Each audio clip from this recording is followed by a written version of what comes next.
Help began arriving in some parts of the Philippines today for the first time since Typhoon Haiyan.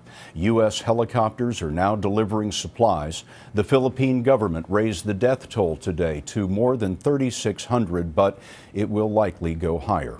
Seth Doane is in the city that was hardest hit, Tacloban. Tacloban has started to limp back to life. The sound of hammers filled the air as city workers start to rebuild their shattered towns. But finding food and water can be an all-day job, and nothing is easy. This driveway was turned into a medical clinic. Residents waited for hours before the doctor turned up.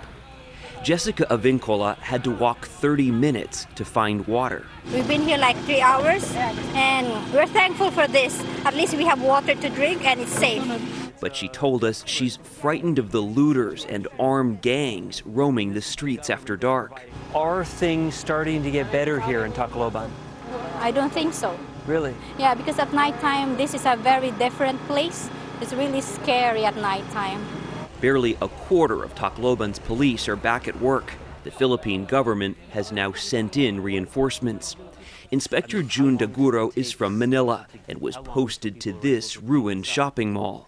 You think you still need to be here? Yes, sir. How long do you think that'll be? Maybe a couple of months or... A couple of months? Yes, sir. Till security is really restored? Yes, sir. Today, the first aid ship arrived in Tacloban's port.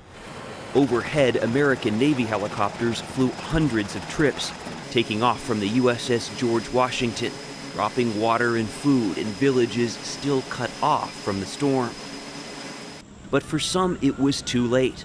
The lineups at the airport to get out of Tacloban were only getting longer.